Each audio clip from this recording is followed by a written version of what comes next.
వేదికకి నమస్కారం. వేదిక చాలా బాగుంది. ప్రపంచం గర్వించదగ్గ బ్రహ్మానందం గారు ఒకవైపు, భారతదేశం గర్వించదగ్గ ప్రగతి గారు ఒకవైపు, సంయుక్త రాష్ట్రాలు గర్వించదగ్గ రామకృష్ణరాజు గారు ఒకవైపు, అలాగే ఎల్బి అన్న, బాబుమోహన్ అన్న, ఇంత పెద్దవాళ్ళు అందరూ ఉన్నారు.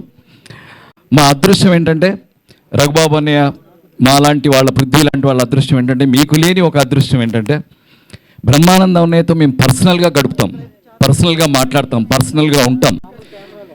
రంగమార్తాండ అనే సినిమాలో బ్రహ్మానందం అన్నయ్యలో మీరు ఒక 5% మాత్రమే చూశారు. అంత ఫిలాసఫర్ బ్రహ్మానందం అన్నయ్య. అన్నయ్య దగ్గర కూర్చుంటే ఒక లెక్చరర్ దగ్గర కూర్చున్నట్టుంటుంది, ఒక ముని దగ్గర కూర్చున్నట్టుంటుంది, ఒక యోగి దగ్గర కూర్చున్నట్టుంటుంది. అలా అనర్గళంగా భాగవతం గురించి, రామాయణం గురించి, భారతం గురించి, వేమన సుమతి శతకాల గురించి, కవిత్వం గురించి, సాహిత్యం గురించి, మధ్యతరగతి జీవితాల గురించి, పెంపకాల గురించి, పంపకాల గురించి, పెళ్ళిళ్ళ గురించి, ప్రపంచం గురించి, రాజకీయాల గురించి, వాట్ నాట్, ఎవ్రీథింగ్ ఒక అద్భుతంగా అలవోకగా అలా మనతో మాట్లాడేస్తూ ఉంటారు. అలాగే రఘుబాబు అనే ఎంతమంది అన్నారు, నిజంగా కూడా కొందరిని చూసి కొన్ని నేర్చుకోవాలి. సినిమా వాళ్ళు సన్నబడగానే, సినిమా వాళ్ళు ప్రాపర్గా ఒక షేప్లోకి రాగానే చాలామందికి, మన వాళ్ళందరికీ వాళ్ళందరూ ఇంట్లో కూలీలు ఉంటారా, వాళ్ళకు జ్యూసులు ఇస్తారా, వాళ్ళకు హ్యాపీగా ఎప్పుడంటే అప్పుడు, సో అందుకనే సన్నబడతారు. జ్యూస్ ఇస్తే 6 ప్యాక్ రాదు, పనమ్మాయి గ్లాస్ ఇస్తే 6 ప్యాక్ రాదు, కష్టపడాలి. అలాగే 70 అని రాశారు, చూసావా? 70 కాదు అది. చిరంజీవి గారు అలాగే 45లో స్విచ్ ఆఫ్ చేశారు, ఈయన 35లో స్విచ్ ఆఫ్ చేశారు. స్విచ్ ఆఫ్ చేయకుండా ఇలా ఉండరు. ఈయన బ్రహ్మానందాన్ని చూశాను, ఇంటి ముందు నుండి ఇంట్లో కిచెన్ దాకా పరిగెడతారు. ఈయన నమ్ముతారా? లుంగి కట్టుకొని ఇలా ఎత్తుకొని, అరే నేను పరిగెడుతున్నా చూడరా అంటారు, పరిగెడతా ఉంటారు. అలాగే అన్నయ్యను కూడా ఒకసారి చిరంజీవి గారిని ఊహించండి, ఉదయం 6 గంటల నుంచి ఎవరో ఒకరు, ఏ ప్రెస్ వాళ్ళో, ఏ అభిమానో ఎవరో, రాత్రి 12 గంటల వరకు ఆయన ఇలాగే ఉండాలి. బ్రహ్మానందం కూడా ఇలాగే ఉండాలి. అలాగే ఉంటారు వాళ్ళు. అంటే లోపల ఎంత మానసిక శక్తి ఉంటే వాళ్ళు ఇలా ఉండగలరు. మామూలు విషయం కాదు ఇది. ఎందుకంటే ఎన్నో కెమెరాలు, 100 కెమెరాలు వాళ్ళ మీద ఉంటాయి. చిరంజీవి గారిని మనం ఊహించగలమబ్బా, కాళ్ళు ఆగుతుందిరా, నడుము వస్తుందిరా అనలేరు. పైగా వీళ్ళిద్దరి గొప్ప విషయం ఏంటంటే, రామ్ చరణ్ని లేపడానికి చిరంజీవి గారు ఉన్నారు, అరే ఎక్సర్సైజ్ చేయని. అలాగే గౌతమ్ని, సిద్ధుని లేపడానికి కూడా ఇంట్లో బ్రహ్మానందం గారు ఉన్నారు.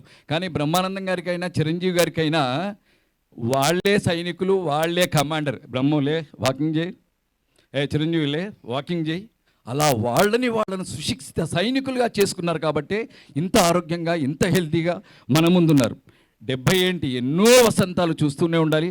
అలాగే ఇక్కడ ఈ మహానుభావుడు గురించి చెప్పాలన్నయ్య, నేను ముఖ్య సరస్వతి అని షాక్ అయ్యానండి రఘురామకృష్ణ చూసి. యూట్యూబ్లో ఉంటుంది చూడండి, సినిమా నాలెడ్జ్ ఉంది ఈయనకి. నేను ఓన్లీ రాజకీయాలు అనుకున్నాను. బాబోయ్, పాతాళ భైరవి ఎడిటర్ ఎవరు, పాతాళ భైరవి కెమెరామెన్ ఎవరు, అందులో పాటలు పాడింది ఎవరు, రాసింది ఎవరు, మల్లీశ్వరి, ఎనీథింగ్ వాట్ నాట్, దాగుడు మూతలు, గుండమ్మ కథ, మళ్ళీ ఏది తీసుకున్నా చెప్పేస్తారండి. సినిమా అంత అభిమానులు ఉన్నారు కాబట్టి, మీలాంటి ప్రేక్షక దేవుళ్ళు ఉన్నారు కాబట్టి, అన్నయ్య ఇలా ఉన్నాం, అందరం ఇలా ఉన్నాం.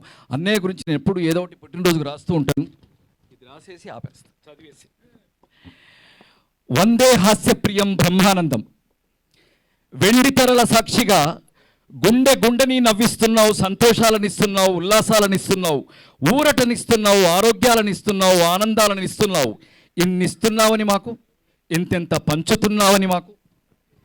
స్వేదం చిందించే కష్టజీవులని కేరింతల కవ్విస్తావు, మధ్యతరగతి బ్రతుకుల్లో మందహాసాల మధురమరిస్తావు, నోట్లని, కోట్లని, ఎస్టేట్లని సైతం కిసుక్కున నవ్విస్తావు, కోల్పోతున్న వాళ్ళ జీవితాలని వాళ్లకు గుర్తు చేస్తావు. మా ఆనాటి పసోళ్ల గోరుముద్దలకి గగనసీమ చంద్రయ్య తాయిలం అయితే, మా ఆనాటి పసోళ్ల గోరుముద్దల గగనసీమల చంద్రయ్య తాయిలం అయితే, ఈనాటి పసోళ్ల గోరుముద్దలకి వెండితెల బ్రహ్మయ్యే తాయిలం.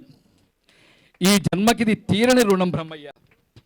నీ నుదుటన ఓ గీత గీసి నిన్ను మా కంపిన పుణ్యానికి ఆ పరమాత్ముడే నీ పరమ ఆప్తుడంటూ, నీ అడుగుని, నీ నుడుగుని, నీ గొడుగుని, నీ ప్రతిభని, నీ ప్రయాణాన్ని, నీ పురస్కారాల్ని ఏవీ నీవు కావంటూ, అన్నింటినీ వీలునామాలుగా అన్నీ ఆయనవేనంటూ రాసిస్తున్నవా దేవదేవుడికి.